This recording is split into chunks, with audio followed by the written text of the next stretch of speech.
On today's show, the long-awaited Disney-Fox merger is finally complete. We have a new trailer for Toy Story 4 and some official posters from Quentin Tarantino's 9th film, Once Upon a Time in Hollywood. All that and more on today's edition of Blockbuster Breakdown, which starts right now.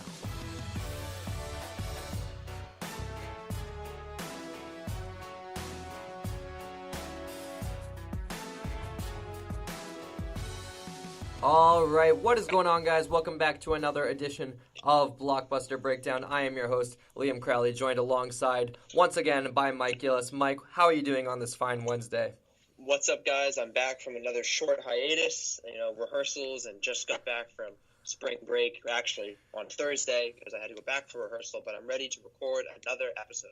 Absolutely. We got a whole bunch of cool news. Last week, we kind of just had the Endgame trailer that kind of took up the bulk of the news, and we do actually have quite a bit of Disney news. Before we get started, I do want to just give a little recap story. We're not going to get too involved in it. I mentioned it on last week's show, and it regards former now Warner Brothers CEO Kevin Tsujihara. I'm going to read a piece here from The Hollywood Reporter. Kevin Tsujihara is exiting his role as chairman and CEO of Warner Brothers Entertainment, a job he's held for 6 years. It's in the best interest of Warner Media, Warner Bros., our employees, and our partners for Kevin to step down as chairman and CEO of Warner Brothers. Warner Media CEO John Stankey said Monday. The executive did not name a replacement for Tsujihara. Just wanted to add this bit at the start of the show, because I referenced it last week. I fell victim, as many people did, to not covering this story when it first dropped, as it was kind of masked by the Deadshot casting news with Idris Elba taking over the role. I don't believe, Mike was on the Deadshot episode, right? I was on the Deadshot episode. Yeah, so not going to give too many thoughts here. It's basically, it didn't really give any details as to why he stepped down, but the reason I covered last week, he was accused of exchanging roles in Warner Brothers movies for sex. Another victim, not victim, that's the wrong word to use. Another person outed by sexual harassment allegations in Hollywood that have really picked up steam in the past couple of years. And it's just, even though me and Mike, it's a small podcast that we do, it's our responsibility, I feel, to present the news and the most relevant stuff. And we missed out on a big one, which is my fault. I create the rundowns and all that, and I just want to address that, and I want to make sure we don't miss big stories like this, especially stories that kind of affect one of the biggest branches of Hollywood in Warner Brothers. So just wanted to basically give an update that Kevin Tsujihara will no longer be with Warner Brothers,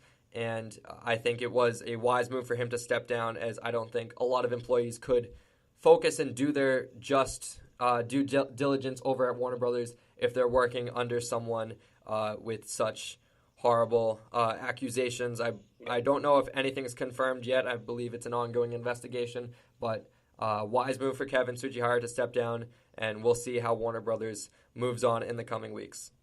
Yes. All right, with that being said, we're going to get into as always, our weekend box office recap. We're going to recap the top 5, as always, and coming in at number 1, Higher, Further, Faster, Captain Marvel, making another $67.9 million, dropping 55% in its second weekend. A strong performance there from the 21st rendition in the MCU. Coming in at number 2 is Wonder Park, making $15.8 million in its opening weekend. Coming in at number 3 is 5 Feet Apart, making $13.2 million in its opening weekend. Number 4, How to Train Your Dragon, The Hidden World, making $9.3 million, dropping 36%. And rounding out the top 5, Tyler Perry's A Madea Family Funeral, making $7.8 million, dropping 37%. Mike, I'm just going to address the big one right off the bat. Captain Marvel, was this a successful second weekend for the first female-led superhero? Well, not the first female-led, you had Wonder Woman, too. Right, but in the MCU, that's my fault. I feel like there was nothing else that could possibly stop it anyway. But still, you didn't believe in Wonder Park? Higher, Further, Faster, Liam. Higher, Further, Faster. Absolutely. And it's still going and going and going. I'm sure it's going to stay there until the next big one comes out. I don't think anything is going to topple it for at least until 10 Days Dumbo comes out, so maybe that will topple it. Well, I actually believe it's going to be topped this weekend as Us from Jordan Peele comes out. And True. I think Us this does come movie. out this weekend. I mean, I'm going to expect Captain Marvel making nearly $68 million this weekend. You like this.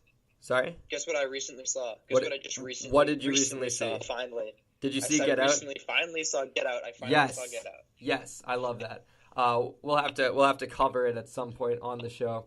But yeah, Jordan Peele's Us. This is getting a lot of great reviews.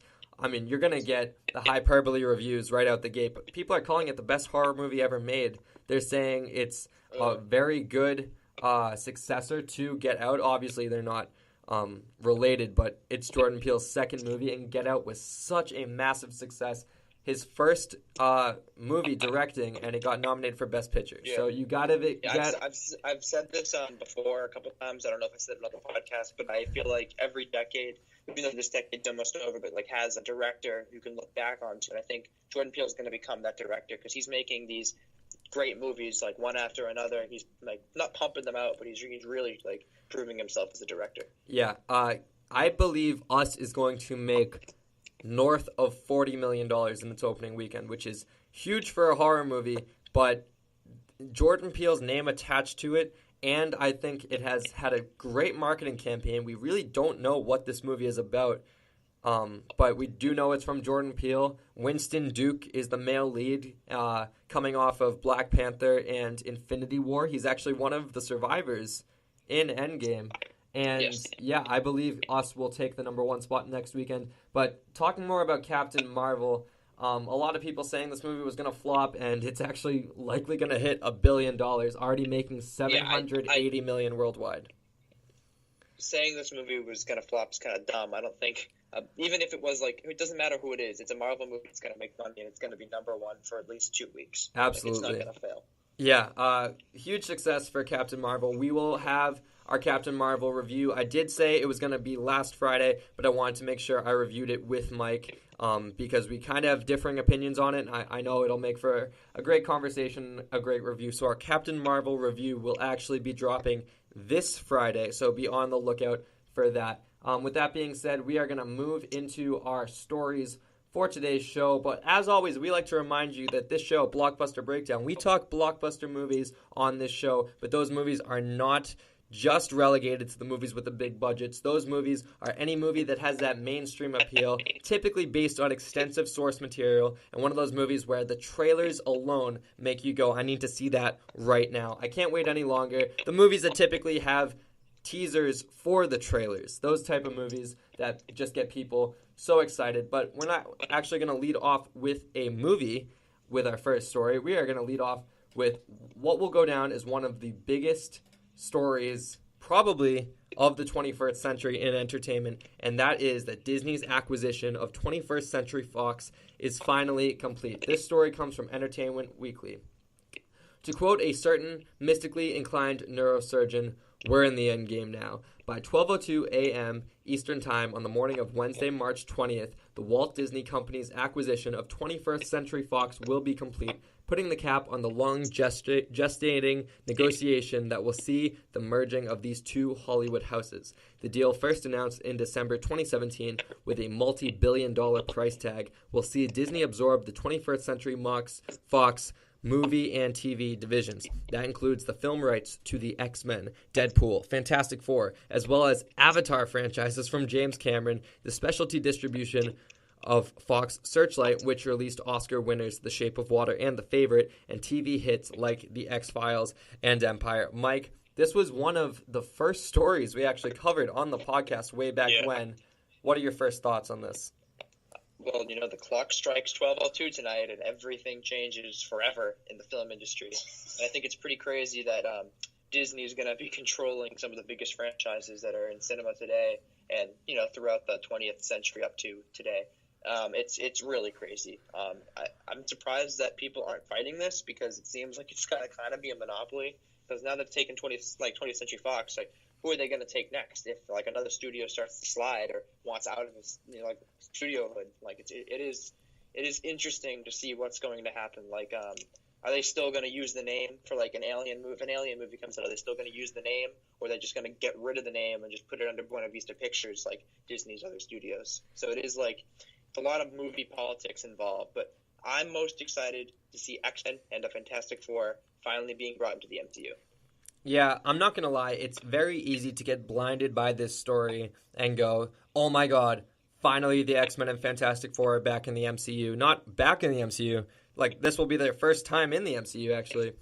It's very hard for me to look at this taking my Marvel blinders off. Obviously, I am very excited for Marvel to take over the X-Men and the Fantastic Four and finally do the Fantastic Four justice and, recasting Wolverine. I've seen people wanting Kit Harington from Game of Thrones, which I think would be amazing. But like you said, it's monopolizing the industry. And I hope that Disney will continue to let 21st Century Fox exist as its own and just be now a branch underneath Disney. I hope that they don't kind of just make all their properties now with like a Disney logo before the movie. We see that with Marvel and with Star Wars, we don't get a Disney logo before the movie. They're just kind of, you can continue to make your movies. We'll just reap all the cash benefits. Yeah. So I just hope that this doesn't mean less movies per year with these kind of companies. I hope they let them still exist on their own and just take in the cash benefits, which I think they will. But Warner Brothers and Universal, please step up your game so we don't see Disney just control everything. Yeah, I don't think that they're. The more I think about it, I don't think they're going to wipe out the name. Because even if in a lot of Disney films that are controlled by Disney, you don't see the castle. You only see the castle on an animated film or something directly linked to old world Disney.